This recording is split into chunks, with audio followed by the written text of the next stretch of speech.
इसको कहते हैं, क्या कहते हैं, विवेक।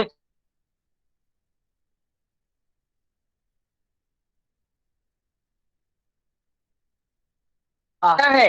विवेकज ज्ञान, विवेक वाला ज्ञान। विवेक वाला ज्ञान कौन सा ज्ञान होता है? जो हिलने डुलने वाला ज्ञान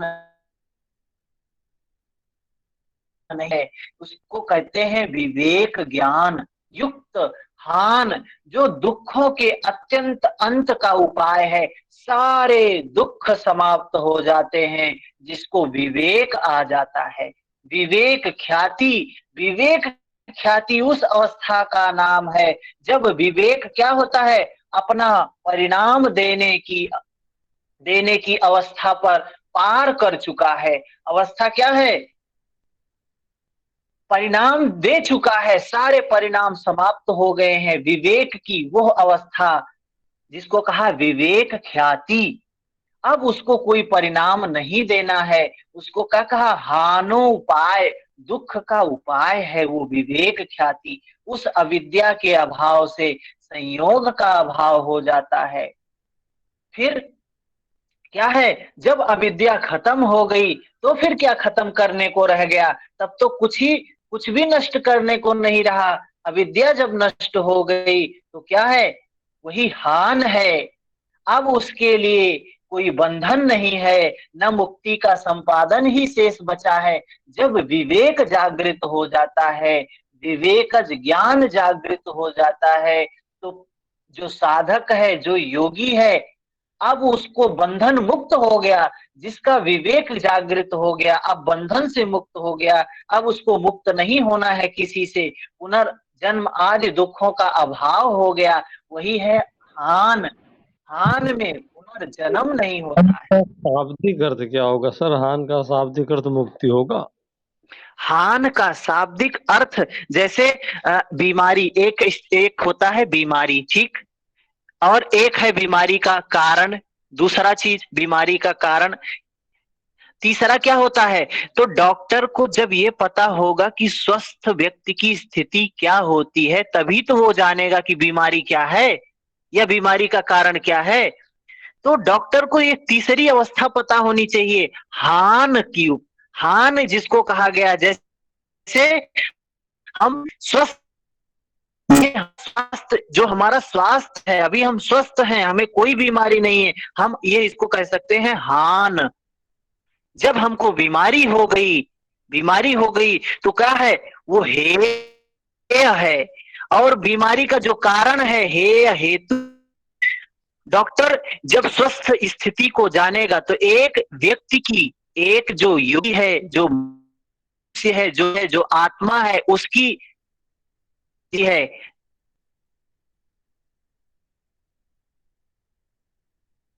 निर्वाण या समाधि या दृष्टा स्वरूप है, हान है, उसको कहा गया हान।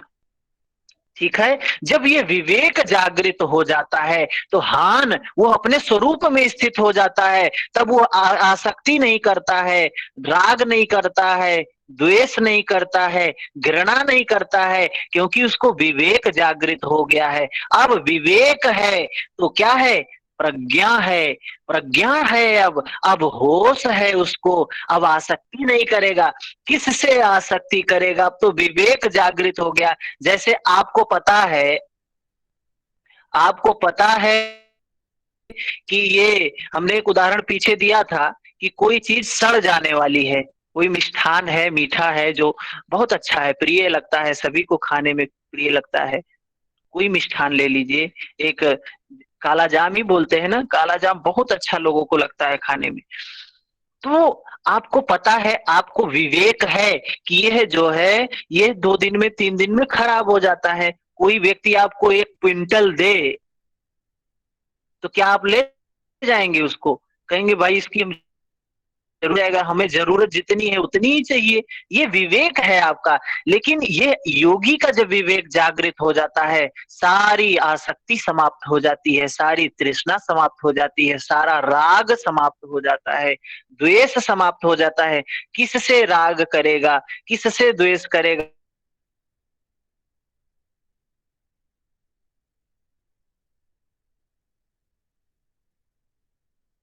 नित्य नहीं है, कोई शाश्वत नहीं है।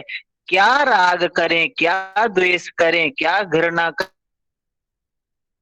करें, उसके अंदर आ जाता है। जब यह विवेक जागृत हो गया तो योगी को मुक्ति से कौन रोक सकता है। पुनर्जन्म उसका हो ही नहीं सकता है। वही है चेतन आत्मा का कैवल्य पद, विवेकज ज्ञान। जब विवेकज ज्ञान जागृत होता है तब क्या स्थिति होती है। तस्य सप्तधा प्रांत भूमि प्रज्ञा। उस समय, उस विवेकज ज्ञान के समय साधक की बुद्धि, योगी की बुद्धि किस प्रकार की होती है। सप्तधा प्रांत भूमि प्रज्ञा। क्या होती है। उस विवेकज ज्ञान प्राप्त पुरुष की 7 प्रकार की क्या है, प्रांत भूमि, अंतिम स्थिति वाली प्रज्ञा हो जाती है। प्रज्ञा का तो हमने वर्णन किया है। क्या है प्रज्ञा। प्रज्ञा का मतलब 3, हमने प्रज्ञा का ज्ञान, प्रज्ञा का शाब्दिक अर्थ होता है ज्ञान। हमने इसको बताया था 3 प्रकार का ज्ञान होता है। एक होता है श्रुत ज्ञान, जो आप लोग ले रहे हैं, ये क्या है, ये श्रुत ज्ञान है। दूसरा ज्ञान क्या होता है, चिंतनमयी ज्ञान, जो हम तर्क वितर्क करके अपने तर्क वितर्क से जो चीजें प्राप्त करते हैं उसको बोलते हैं चिंतनमयी ज्ञान, चिंतन वाला ज्ञान है। तीसरा ज्ञान क्या होता है, तीसरा ज्ञान होता है भावनामयी प्रज्ञा। इसको बोला श्रुत प्रज्ञा, भावनामयी प्रज्ञा। ये भावनामयी प्रज्ञा जो होती है ये कल्याणकारिणी होती है, ये मुक्ति दायिनी है, इससे हमारा कल्याण होता है। और ये सब, ये दोनों जो हैं, ये श्रुत प्रज्ञा, ये चिंतनमयी प्रज्ञा, ये खाद का काम करती हैं, खाद्य का नहीं करती हैं। खाद्य काम तो भावनामयी प्रज्ञा करती है। तो उस समय योगी की बुद्धि कैसी हो जाती है। तस्य सप्तधा प्रज्ञा प्रांत भूमि प्रज्ञा। वह प्रज्ञा विवेक ख्याति गए हैं। ये विवेक ख्याति क्या है कि 7 अवस्थाएं, सातों क्या है, ये उस कैवल्य अवस्था तक, कैवल्य पथ तक पहुंचाने की भूमिकाएं हैं, जिनको कहा साप्त भूमि प्रज्ञा। महर्षि पतंजलि ने तो इनका कोई उल्लेख नहीं किया है। इन योग वशिष्ठ में भगवान राम को भगवान गुरु वशिष्ठ जो शिक्षा देते हैं उसमें इनका वर्णन किया गया है। ज्ञान की 7 भूमियों का वर्णन किया गया है। वही 7 भूमियां हैं, शुभेच्छा, विचारणा, तनुमनसा, सत्व उत्पत्ति, आसंशक्ति, पदार्थ भावना, तुर्यगा। यह विवेक ख्याति की ये इसमें बताया गया है। यहाँ महर्षि पतंजलि ने नहीं स्पष्ट किया है। यह 7 चीजें योग वशिष्ठ में इसको बताया गया है। ठीक है, तो उस समय योगी की बुद्धि कैसी हो जाए, सप्तधा प्रांत भूमि प्रज्ञा, प्रज्ञा हो जाती है। मतलब उस प्रकृति को धारण करने वाली हो जाती है, उस ईश्वर को धारण करने वाली हो जाती है, प्रज्ञा हो जाती है, रित को धारण करने वाली हो जाती है, प्रत्यक्ष ज्ञान प्राप्त करने वाली हो जाती है उसकी बुद्धि। अभी जैसे हम लोग साधना की बात करते हैं, अध्यात्म की बात करते हैं, लेकिन हम सामान्य लोगों की बुद्धि उस चीज को जानने वाली नहीं है। जैसे हमने पीछे ही बताया,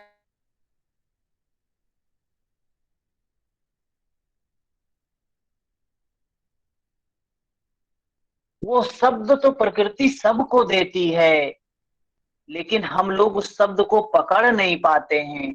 ठीक है, वो शब्द पकड़ने की क्षमता जब आ जाती है उसी को कहते हैं प्रज्ञा। वो प्रकृति के संदेश को पकड़ने की जब क्षमता हमको मिल जाती है वही प्रज्ञा है। प्रकृति क्या कहना चाह रही है, क्या हमको सिखा रही है, कहाँ लेके जाना चाह रही है, वो काम जब हम करने लगते हैं वही है प्रज्ञा। सप्त भूमि प्रज्ञा। समझ में आया कुछ कि और स्पष्ट करें इसको। भैया अगर आ समझ गया। में आया तो ठीक है सर। लिख कर दे दें। आगे चलते हैं। जब योगी की बुद्धि योगी की बुद्धि जब सप्तधा प्रज्ञा वाली हो जाती है तो क्या होता है, उसके बाद कहते हैं, उसके बाद क्या करना है, अब उक्त निर्मल विवेक ज्ञान की प्राप्ति वो कैसे होगी, उसकी प्राप्ति कैसे होगी, वह सप्तधा प्रांत भूमि प्रज्ञा, वो प्रज्ञा कैसे योगी को प्राप्त होगी, उसका उपाय बताते हैं। क्या बताते हैं, योगांग अनुष्ठान अशुद्धि क्षय ज्ञान दीप्ति अविवेक ख्याते हैं। योगांग अनुष्ठानात शुद्धि छे, योग के विभिन्न अंगों के अनुष्ठान से अशुद्धि का नाश होने पर ज्ञान का प्रकाश विवेक ख्याति पर्यंत हो जाता है। क्या कह रहे हैं, महर्षि पतंजलि कह रहे हैं कि वह विवेक ख्याति, वह प्रज्ञा कैसे प्राप्त होगी, योग के अंगों का अनुष्ठान करने से। इससे क्या होगा, अशुद्धि का नाश होगा, और क्या होगा, ज्ञान की प्राप्ति होगी और विवेक ख्याति होगी, अंतिम अवस्था तक होगी, अंतिम स्थिति तक प्राप्ति होगी। ज्ञान आरंभ में है, मध्य स्तर का है, उन्नत स्तर का, ये ज्ञान की अवस्थाएं हैं। बताया ना, प्रज्ञा की अवस्थाएं हैं तीन, श्रुत है, चिंतन है और भावनामयी प्रज्ञा है। श्रुत प्रज्ञा क्या है, ये आरंभ है, अभी आप लोग सुन रहे हैं, ये ज्ञान का आरंभ है। आप सुन रहे हैं ना, ज्ञान आप सुन रहे हैं तो आपको ज्ञान तो हो रहा है।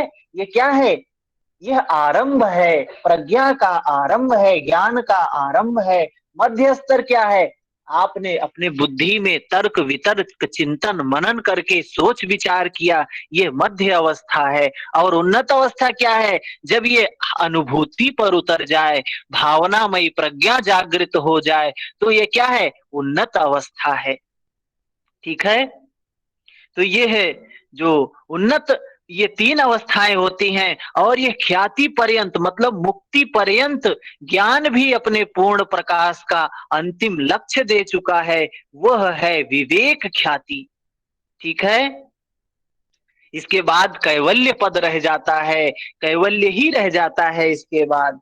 ठीक है, तो इसकी प्राप्ति के लिए जो उपाय बताया है वो क्या है, योगांग अनुष्ठानात, योग के अंगों का अनुष्ठान करना है। अब योग क्या है, पहली चीज तो ये समझ लेते हैं, अनुष्ठान क्या है। अभी नवरात्रि चल रही है, कितने लोगों का अनुष्ठान होगा 9 दिनों का। अनुष्ठान शब्द को कोई स्पष्ट कर सकते हैं क्या, क्या है अनुष्ठान का मतलब, क्या होता है?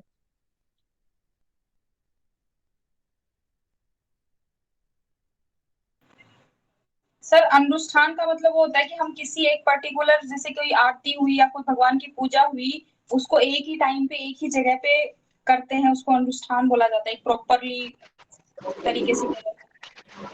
हेलो। हाँ हेलो। रजनी जी बोले बोले। अनुष्ठान का मतलब होता है एक आयोजन करना बहुत सारे समूह के साथ, एक ही काम को करना और एक व्यवस्थित रूप से करना, वो अनुष्ठान कहलाता है।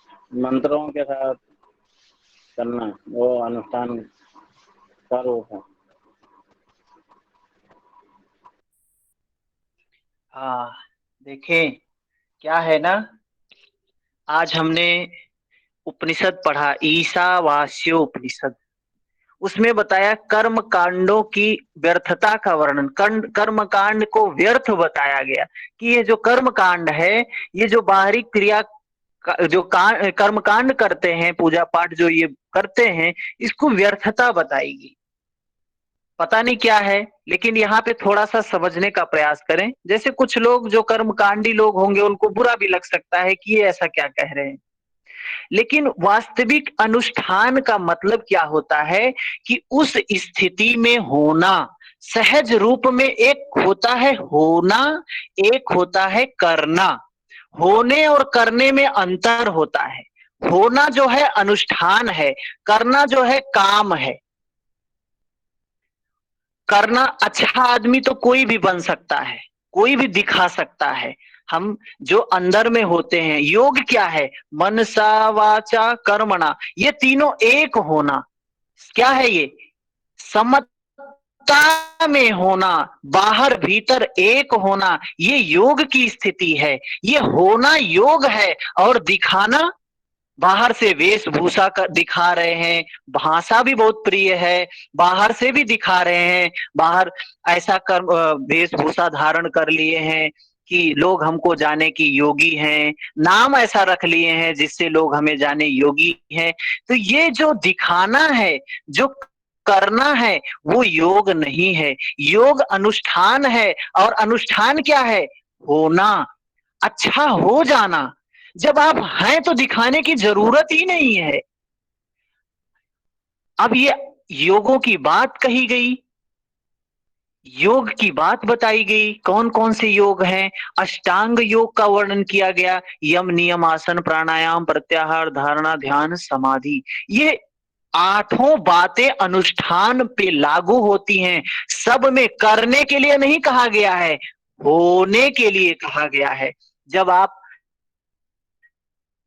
सुनेंगे तो आप देखेंगे कि अर्थ क्या है, हम क्या समझते हैं, है क्या, कह क्या रहा है सूत्र, हम करते क्या है, ये तब समझ में आएगा।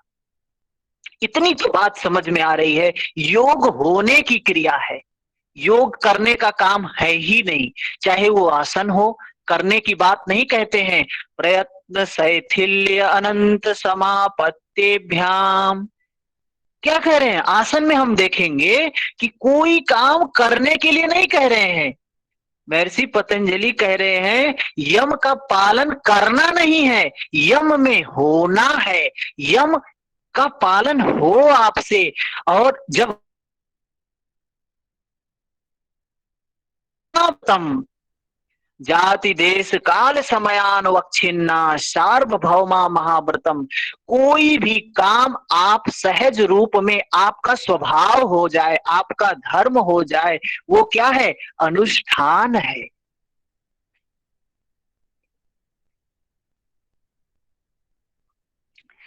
ये जो काम है, किसी चीज की प्राप्ति के लिए जो काम करते हैं, वो तो काम है, कार्य है, कर्मकांड है, जिसको कर्मकांड कहते हैं। और इस कर्मकांड की व्यर्थता बताई गई है। कर्मकांड नहीं करना चाहिए, अनुष्ठान करना चाहिए। जैसे भगवान बुद्ध ने अनुष्ठान किया था, जब तक हमको बोधि नहीं प्राप्त हो जाएगी, तब तक मैं आंख नहीं खोलूंगा, हाथ नहीं खोलूंगा, पैर नहीं खोलूंगा। वो अनुष्ठान था, हमेशा के लिए था। वो जाति देश काल में परिवर्तन के लिए नहीं था। महर्षि पतंजलि क्या कह रहे हैं आगे सूत्र में देखेंगे, बहुत सुंदर सूत्र महर्षि पतंजलि ने दिया है। देश काल समयानुवच्छिन्ना सार्वभौमा महाव्रतम, जिसका पालन सार्वभौमिक रूप से होता है, जो कभी बदलता नहीं है, अनुष्ठान उसको कहते हैं। भगवान बुद्ध ने अनुष्ठान किया था, जब तक वो प्राप्त नहीं होगा तब तक अनुष्ठान था। ठीक है, कुछ स्पष्ट हुआ अनुष्ठान का सही शाब्दिक अर्थ? और हो जाएगा जब हम यम नियम आसन प्राणायाम प्रत्याहार को पढ़ लेंगे, तो अनुष्ठान का और शब्द स्पष्ट हो जाएगा। संकल्प है, ठीक है, संकल्प है, लेकिन संकल्प के साथ होने वाली बात है, करने वाली बात नहीं होनी चाहिए।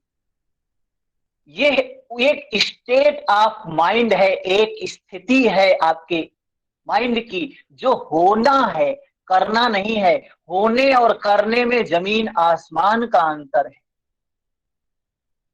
कोई व्यक्ति अच्छा होता है, कोई व्यक्ति अच्छा काम करता है। अच्छा काम जो व्यक्ति करता है, जो लोग मंदिर जाते हैं, जरूरी नहीं है कि अच्छे ही हों। जो लोग बुरे होते हैं, गलत तरीके से अर्जन करते हैं, अपने पापों का प्रयास करने के लिए जा रहे हैं, लेकिन जो अच्छा है उसको जाने की जरूरत ही नहीं है। ना मंदिर जाने की जरूरत है, ना मस्जिद जाने की जरूरत है, कहीं जाने की जरूरत नहीं। इसीलिए तो कबीरदास जी कितना उपहास किए हैं जो पर खुला बोलते थे एकदम, सबको बोलते थे, चाहे वो हिंदू चाहे मुसलमान हो। वो होने की बात कहते थे, वो करने की बात नहीं कहते थे। आज हमारे समाज में क्या है, करना ही करना गया है, होता तो बात ही दूर है। कहते हैं होने से क्या होता है, करना है कहना है। मतलब जो कुछ हम बोलते हैं तो दूसरे के लिए बोलते हैं, अपने लिए तो नहीं होता है। तो थोड़ा समझ क्या है मैं अन करने की अनुष्ठान है, किसा योग का अनुष्ठान। योग क्या है भाई, पहले ही बताया है, योग योग चित्त वृत्ति निरोध, योग चित्त वृत्ति का निरोध है। ठीक है, चलो योग के अंग कितने हैं, योग अंगों का अनुष्ठान करने की बात कह रहे हैं, तो बताइए तो सही योग के अंग कितने हैं। अगला सूत्र बता रहा है योग के अंग कितने हैं। यम नियम आसन प्राणायाम प्रत्याहार धारणा ध्यान समाधयो अष्टौ अंगानि, 8 अंग है योग के। अष्ट मार्ग, 8 अंगों का योग है। यह 8 अंगों का योग है। मतलब हमारे शरीर में कितने अंग हैं, हाथ है, पैर है, कान है, नाक है, जीभ है, त्वचा है, बहुत से अंग हैं। ये योग के कितने अंग हैं, 8 अंग हैं। तो कहा क्यों कोई अंग ज्यादा जरूरी होता है शरीर में, कोई अंग कम जरूरी होता है शरीर में। सारे अंगों की अपनी अपनी विशेषता है। सारे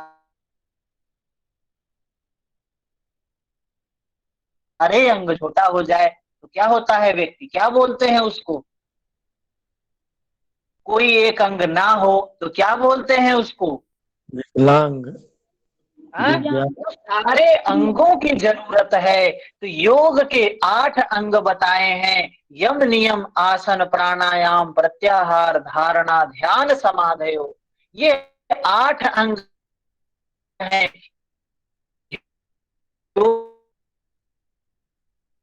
भाई 8 अंग हैं तो 8 अंग महत्वपूर्ण है। अगर हम 8 अंगों का पालन करें तो हम, मैं साधक हूं, मैं साधना कर रहा हूं, मैं योग के 8 अंगों का अनुष्ठान कर रहा हूं। सबसे पहला बताते हैं क्या है, अया सत्यस्ते ब्रह्मचर्य परिग्राह्य माह। क्या है, यह पहला अंग है क्या, यम बताया, यम। और यम को योग का आधार बताया गया है। इसी को सील बोला है भगवान बुद्ध ने, इन्हीं को सील कहा है, पंचशील। और जैनिज्म में भगवान महावीर ने इसी को अणुव्रत कहा है, पंच।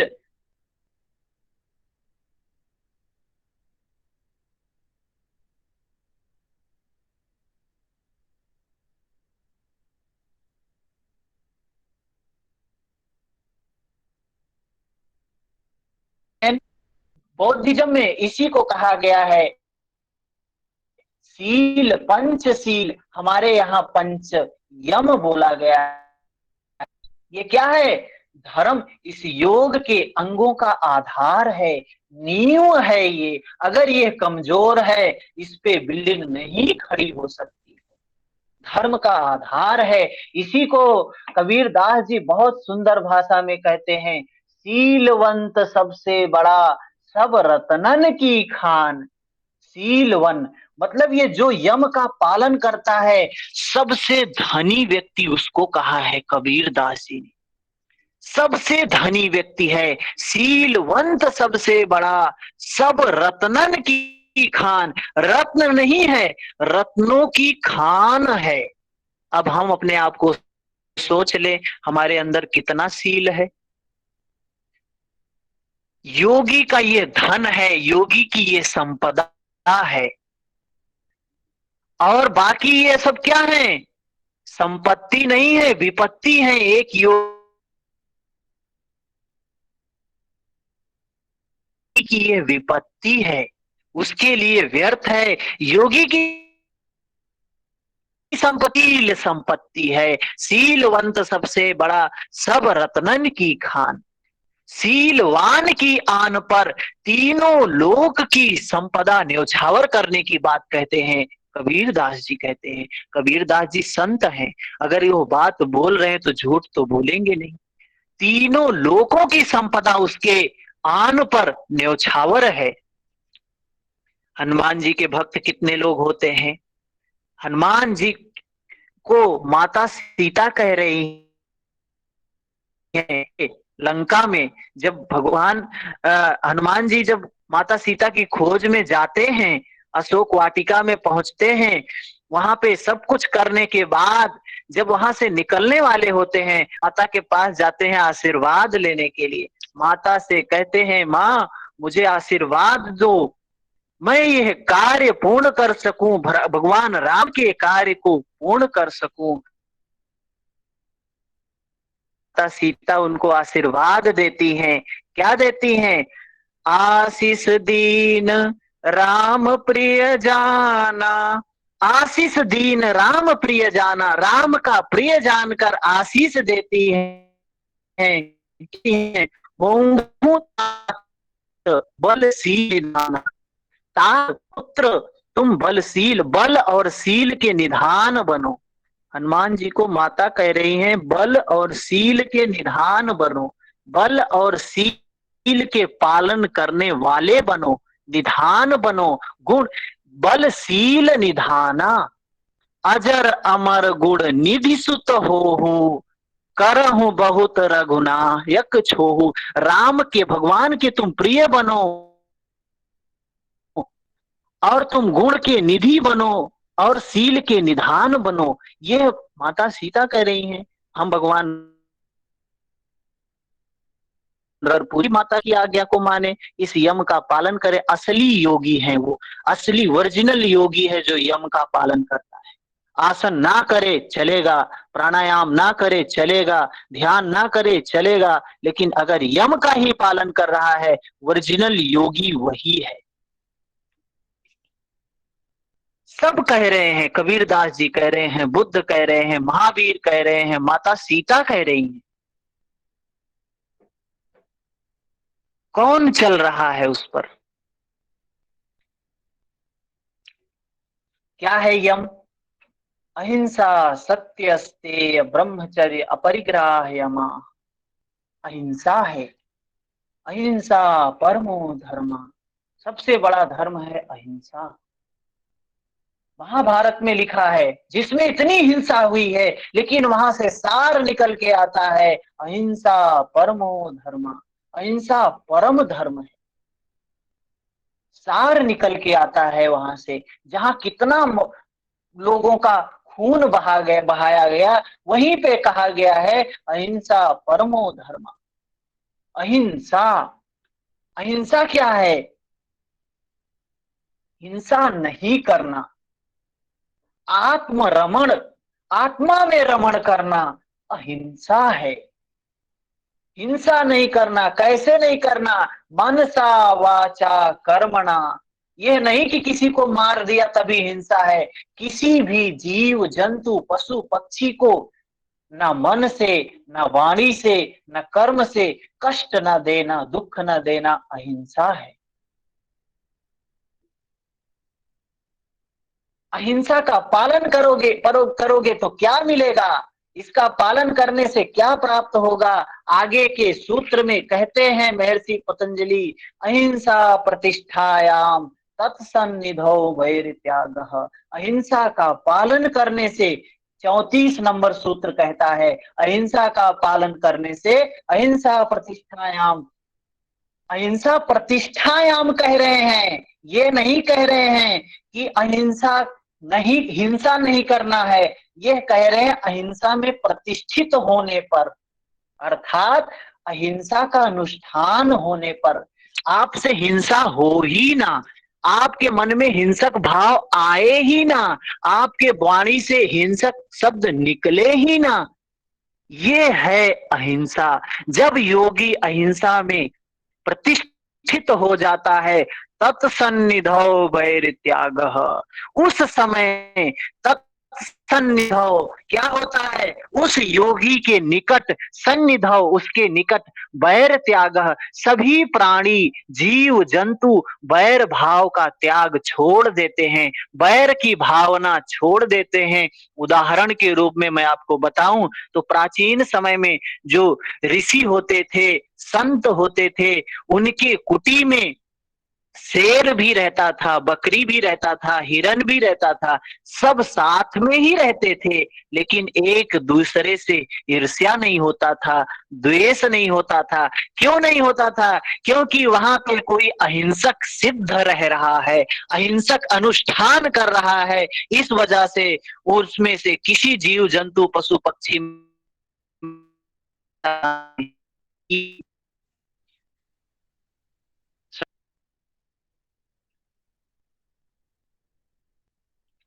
सर आवाज नहीं आ रही। हाँ, कब से आवाज नहीं आ रही? अभी कटी है या कब से कटी है? हरिओम।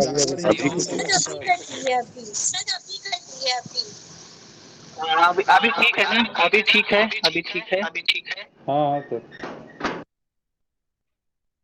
चलिए, तो ये समझ में आया। अहिंसा, अहिंसा करने की बात नहीं कहते हैं, अहिंसा में स्थित होने की बात कह रहे हैं, प्रतिष्ठित होने की बात कह रहे हैं, अनुष्ठान करने की बात कह रहे हैं। दूसरा यम क्या है? अहिंसा के बाद बताते हैं सत्य। सत्य, यह सत्य क्या है? सत्य एकमात्र आत्मा की प्राप्ति का क्या है? प्रयत्न। सब ये आचरण सभ्य आचरण है, सत्य आचरण है। क्या है? सत्य प्रयत्न। परमात्मा उस ईश्वर की प्राप्ति का एक ही मार्ग है, आचरण है, सत्य। वो सत्य क्या होना चाहिए? सत्य होना चाहिए। सत्य ही शाश्वत है, सत्य ही ईश्वर है, सत्य ही सनातन है। ये ईश्वर ही सत्य है, सत्य ही ईश्वर है, सत्य ही ब्रह्म है, ब्रह्म ही सत्य है। और ये सत्य ही एक माध्यम है उसको प्राप्त करने का। तो सत्य क्या है? मनसा वाचा कर्मणा, तीनों सत्य होना चाहिए। असत्य का मतलब क्या है? जो हो रहा है उसका ज्ञान होना चाहिए।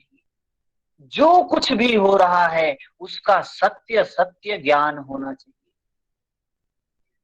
कई संतों ने बहुत कुछ कहा है सत्य के बारे में, थोड़ा ध्यान नहीं आ रहा है। किसी ने कुछ कहा है कि क्या सर है सत्य का सत्य एक कैसा? श्लोक भी है, सत्यमेव ईश्वरो करके एक श्लोक है। हाँ, लोक सत्य धर्म सत्य। सदा स्थिता। एक किसी संत ने कहा है कि जो है हर समय सत्य, आप श्वास आ रही है सत्य, जा रही है सत्य, मतलब जो कुछ हो रहा है उसका ज्ञान ही सत्य है। और उस वर्तमान में जीना, वर्तमान ही सत्य है। वर्तमान में जो कुछ है वो सत्य है। भूतकाल गया, भविष्य आने पता नहीं कब आएगा। वर्तमान मानना है। और सत्य क्या है? यह अनित्य है, अनित्य है, इसका ज्ञान हर क्षण ज्ञान हो। यही सत्य है, यही ईश्वर है, यही परमेश्वर है। और सत्य में प्रतिष्ठित होने से क्या मिलेगा? देखो महर्षि पतंजलि ने कितनी अच्छी बात की है, कितनी कृपा की है हम लोगों पर कि उन्होंने हमें लाभ भी बता दिया है कि अंधकार में मत रहो। मैं लाभ बता रहा हूं, अगर सत्य का मार्ग पालन करोगे, अनुष्ठान करोगे, सत्य में प्रतिष्ठित हो जाओगे तो मिलेगा क्या? क्या मिलेगा? अगला सूत्र कहता है सत्य प्रतिष्ठायाम क्रिया फलाश्रयत्वम। सत्य में प्रतिष्ठित हो जाओगे, किसी को कुछ बोल दोगे, आपके शब्द से कुछ निकल जाएगा, मुख से कुछ निकल जाएगा, वो ब्रह्मा का लेख हो जाएगा, उसको कोई काट नहीं सकता। इसीलिए हम देखते हैं कि किसी साधारण सा व्यक्ति सनातन में या में या द्वापर में कोई साधारण वो वो भी सत्य। भगवान कृष्ण को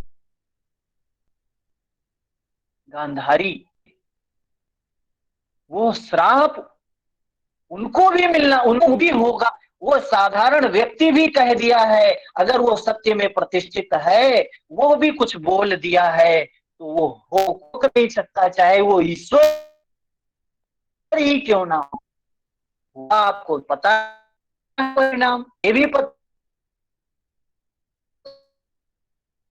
क्रिया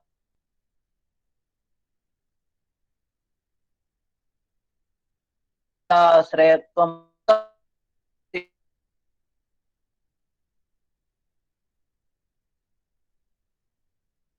अलग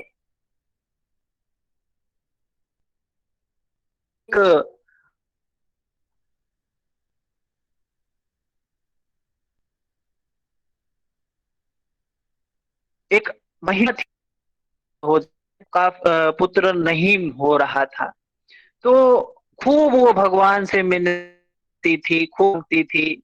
एक बार एक फकीर आता है और उस फकीर को वो दो रोटी दे देती है, भिक्षा मांगने आता है, वो दो रोटी दे देती है और फकीर उसको आशीर्वाद देता है, पुत्रवती भव, और उसको पुत्र प्राप्त हो जाता है।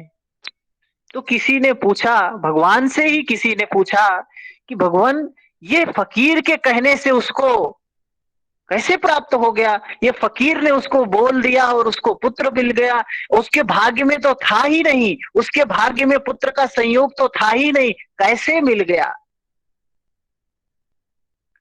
तो ऐसे जो व्यक्ति होते हैं, कहानी थोड़ी सी लंबी है, उसको पूरा नहीं सुनाएंगे। ऐसे वो समझाते हैं, भगवान उसको समझाते हैं कि देखो कैसे कैसे उसके कहने से ये प्राप्त हुआ। तो ऐसे जो योगी होते हैं, जिसके भाग्य में कुछ नहीं है, अगर वो आशीर्वाद दे देते हैं, प्राप्त हो जाता है। ठीक है, इसके बाद क्या बताया है? अस्तेय भाव से, अस्तेय है, इष्ट, उस ईश्वर के समक्ष, उस भगवान के समक्ष, उस ब्रह्म के समक्ष निष्कपट भाव होना, निष्कपट, मन में कोई कपट नहीं होना, जैसे मीरा का था, राधा का था, ऐसे निष्कपट होना क्या है? अस्तेय है। और अस्तेय क्या बोलते हैं? अस्तेय बोलते हैं, सामान्य हमारे यहाँ शब्दों में क्या कहते हैं? चोरी ना करना अस्तेय है। हाँ, ठीक। तो अस्तेय क्या है? चोरी ना करना, मनसा वाचा कर्मणा, ना मन से, ना वाणी से, ना कर्म से चोरी ना करना क्या है? अस्तेय है। और अस्तेय में स्थित हो जाओगे तो क्या प्राप्त होगा? अस्तेय प्रतिष्ठायाम सर्वरत्नोपस्थानम। एक योगी का रत्न क्या होता है? पीछे ही बताया कबीरदास ने, शीलवंत सबसे बड़ा सब रत्नन की खान। योगी का रत्न ये हीरे जवाहरात ये सब तो उसके लिए मिट्टी है, ये धन दौलत तो मिट्टी है, यश अपयश तो मिट्टी है, लाभ हानि तो मिट्टी है। योगी का रत्न क्या होता है? वो रत्न होता है सील में स्थित हो जाएगा। और क्या होगा?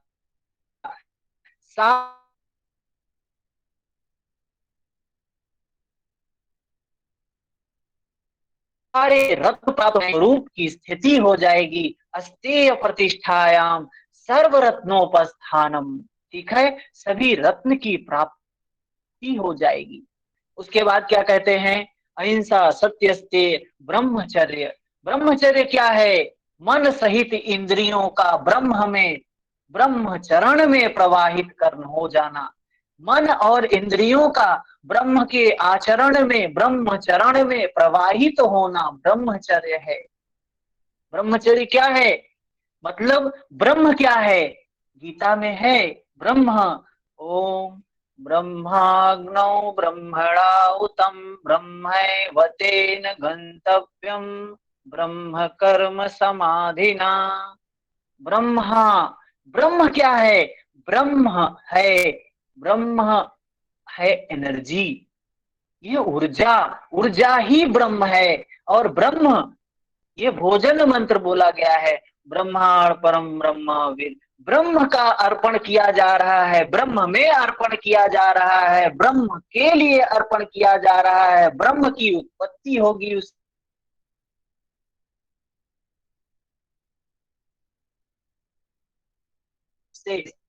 ब्रह्मा अग्नौ ब्रह्मणम।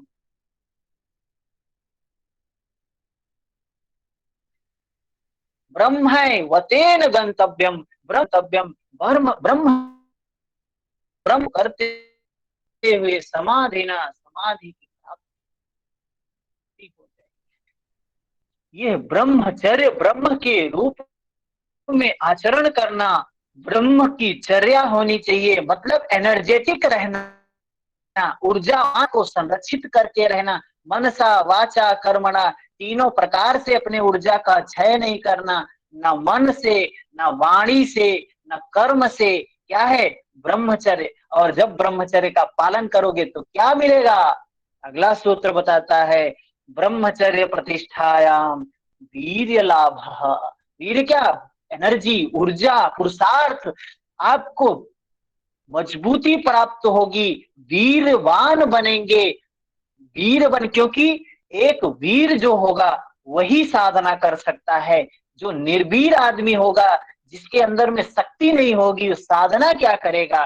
तो ये ब्रह्मचर्य प्रतिष्ठायाम, जब ब्रह्मचर्य में स्थित हो जाएंगे। ब्रह्मचर्य का मतलब ये नहीं है कि शादी नहीं करना, सन्यासी हो जाना ब्रह्मचर्य है, ये बिल्कुल गलत है इसका। ऐसा कुछ भी नहीं है।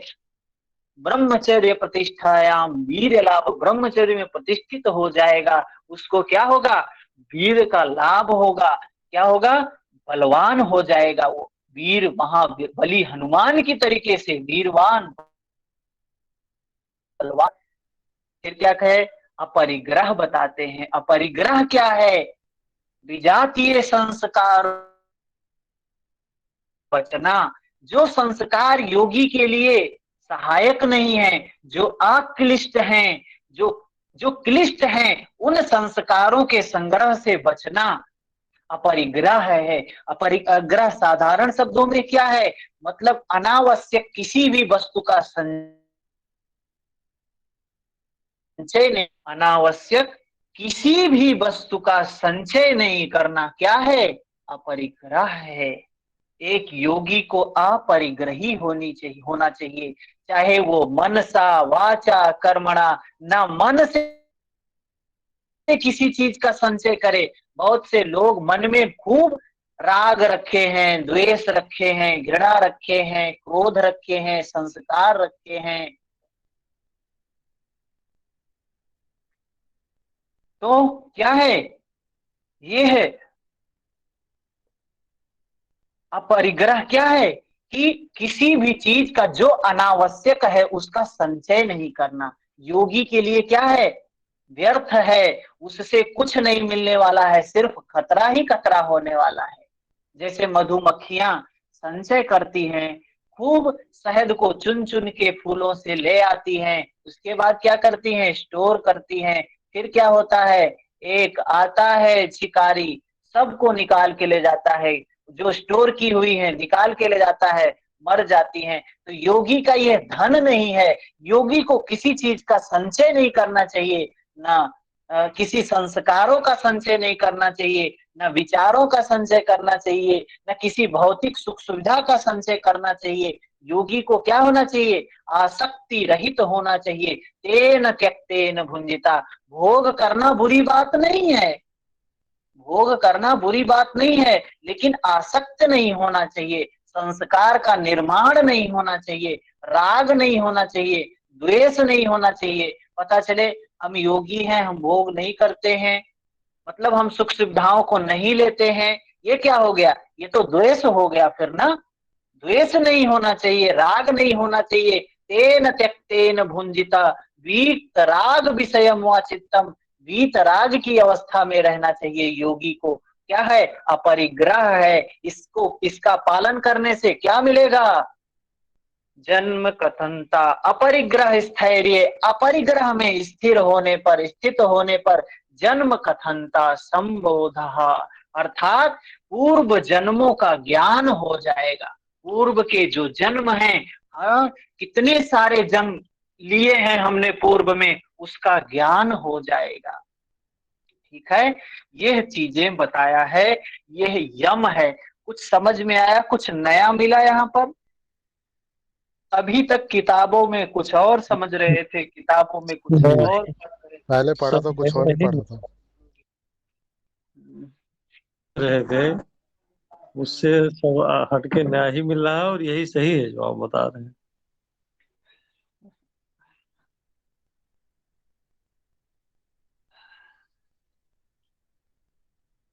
अच्छी बात है,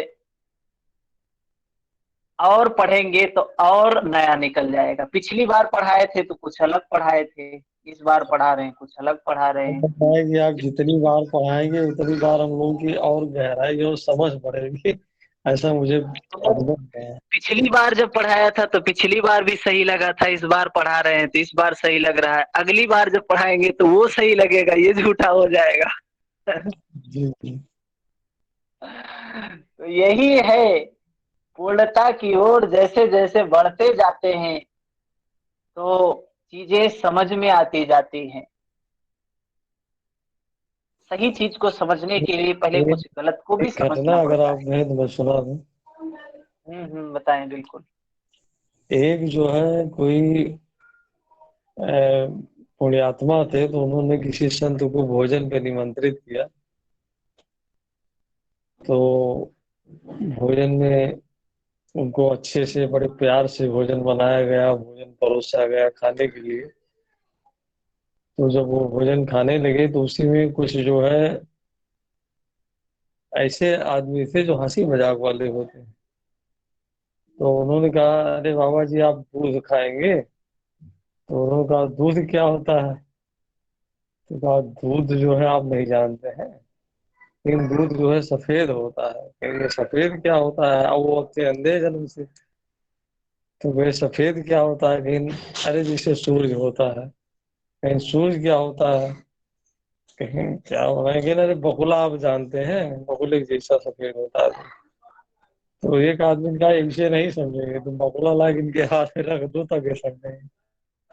तो बगुला ला के उनके हाथ में रखिए, तो उसको हाथ से टच किए, उसका पंजा चोंच सब टच किए, उठा के फेंक दिए कि इसको हम खाएंगे, इसको खाएंगे हमारा पेट है।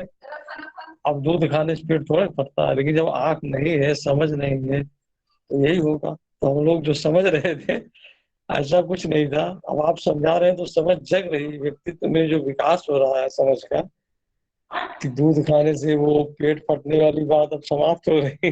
धन्यवाद। हम्म, हाँ, जी जी चलिए बहुत बोलिए। अच्छा, बढ़िया है। थोड़ा सा हेलो इसमें कुछ अंतर था, सर। अब मैं आगे सुनाएंगे इस कहानी को। जी जी। सर, मैं भी कुछ कहना चाहती हूँ कि हर बार नवरात्रि में तो